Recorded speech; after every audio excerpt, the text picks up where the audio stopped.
Upeliais per sieną bėgantis vanduo, nublukusi spalva ir garsiai skardą barbenantis pavasario lietus. Visų šių nemalonumų galite išvengti pasirinkę tinkamą stogo dangą.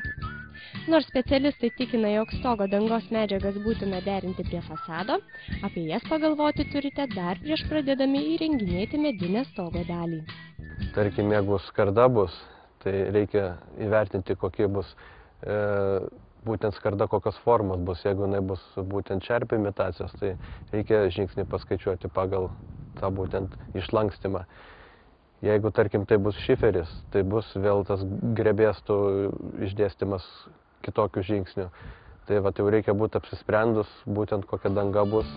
Daugiau pasirinkimų turėsite, jei nuspręsite įsirengti šlaitinį stogą, mat jam tinka kone visos stogų dangos. Šlaitiniam stogui jau yra didesnis pasirinkimas dangų, tada atsiranda visi plininiai stogų dangos, tos reiškia, gali būti ant čerpių imitacija, ne imitacija, kas tik tai nori, ten raštų yra įvairių, priklauso nuo gamintojų, taip pat ir spalvų yra daugybė, metalinių stogų dangų. Yra bituminės dangos, aišku, irgi skiriasi konstrukcija, bituminiai, pavyzdžiui, reikia ištisinio pakloto. Ilgamžiškiausia medžiaga stogams laikomos čerpės. Jos būna keramikinės arba betoninės. Nuo pasirinkto tipo priklauso ir stogo kaina. Čerpinis stogas, kaip gaunasi, turbūt vienas iš brangesnių arba brangiausias, nes tai būtent susidaro iš konstrukcijos kainos, kad gaunasi konstrukcija, jinai turi būti stipresnė, stambesnė, tankiau detalių sudėta medinių, lyginant su kitais stogais.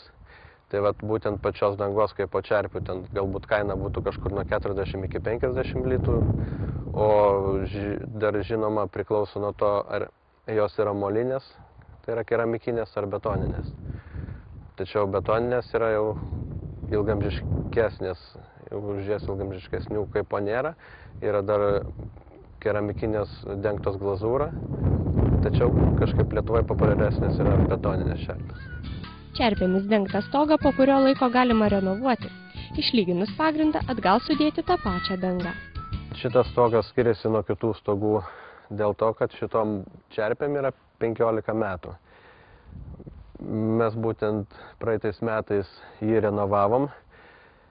Tas pačias čerpės nuėmėme.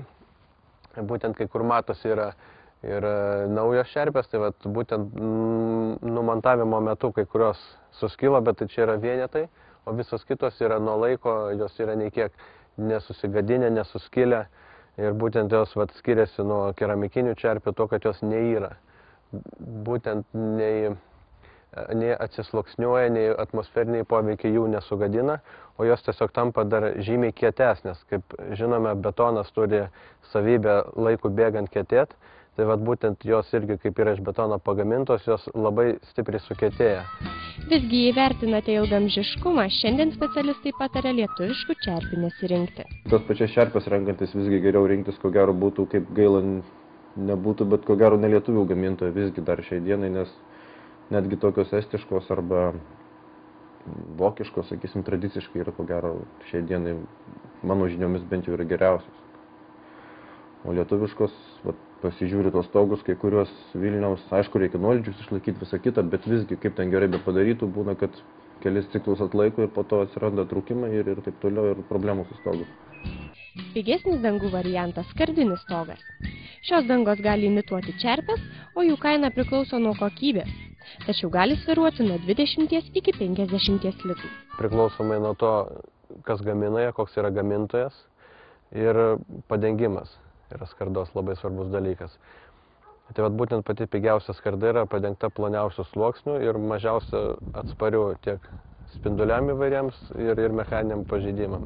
Tiek būtent paprasta skarda ploniau padengta ir paukščiai subraižo ir šiaip ir jinai greičiau spalvą pakeičia, o būtent brangesnė skarda jau jinai yra daugiau sluoksnių padengta storesnių. Ir jinai yra atsparesnė. Nors skardinė danga Lietuvoje populiariausia, sumanius ją įsirengti Visuomenės sveikatos centro specialistai siūlo atkreipti dėmesį į garsų izoliaciją. Reikia atkreipti dėmesį, kad jeigu jie yra blogai izoliuoti nuo triukšmo, tai tam tikrom sąlygom iš tiesų gali būti patalpose nemažas triukšmas, tai būtent kai lyja. Nes skarda yra kieta ir lietaus lašai atsimušdami sukelia nemažą triukšmą. Bet irgi galima apsisaugoti, tai įrengus gerą garso izoliaciją po stogu. Dar viena stogų dangų rūšis – bituminės čerpelės. Jas galima kloti net ant ypatingai mažo nuolydžio stogo arba komponuoti kartu su kitomis medžiagomis. Čia būtent yra panaudotos dviejų tipų dangos. Tai būtent dar yra čia ir bituminiai žvyneliai. Buvo pasirinkta dėl to tokia danga, kad yra gana lėkščias stogas, labai mažas nuolydis. Čia galbūt 10 laipsnių tas nuolydis yra mažas ganėtinai, tai va dėl to, kad čerpės jau nebetinka tokiam nuolydžiui. Praktiškai ir skarda netiktų čerpių imitacijų, tiktų tik trapecinės formos skarda ir būtent va tokie žvyneliai tinka. Prieš klojant visų tipų dangas, stogas turi būti paruoštas panašiai, tik bituminiams žvyneliams reikia kloti papildomą paklotą. Todėl stogo kaina daugiausia priklauso nuo jo formos ir naudojamų detalių gausos. Aišku, vėlgi reikia skaičiuoti ne tik pačios dangos kvadrato ten kainą, bet ir visų tų aksesuarų vadinamų. Tai yra visų kraiginių elementų, sniego visų ten tų stabdymų, lietvamzdžiai, žodžiu, ir kuo sudėtingesnis stogas konfigūracija stogo, tuo išbrangsta. Nes tos detalės visos yra visi užbaigimai, stogo kampai, visi labai brangina patį stogą. Taigi rinkdamiesi stogo dangą galite atkreipti dėmesį į tvirtumą, ekologiškumą ar ilgaamžiškumą. Tačiau svarbiausia, kad norams užtektų pinigų, o kokybė nenuviltų net ir metams bėgant. Todėl keletas patarimų, kaip įvertinti jau sumontuotą stogo dangą. Paprasta akimi, bet kuris žmogus gali patikrinti labai nesudėtingai.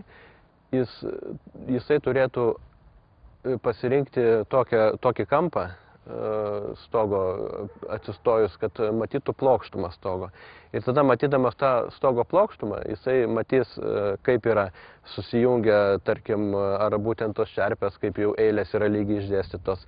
Tiesiog turi matytis taip, kaip liaudė vadinama ant delno. Tai tiesiog matosi, kad yra lygiai eilės išdėstytos, jos eina visos vienodai, ir nėra stoge jokių įdubimų, nieko, taip pat ir skardinio stogo būtent tų lapų sujungimas irgi matosi atsistojus tam tikrų kampų iš tos būtent vietos. Kokybę kitą kartą irgi galima patikrinti pagal tai, kur yra susukti varžtai.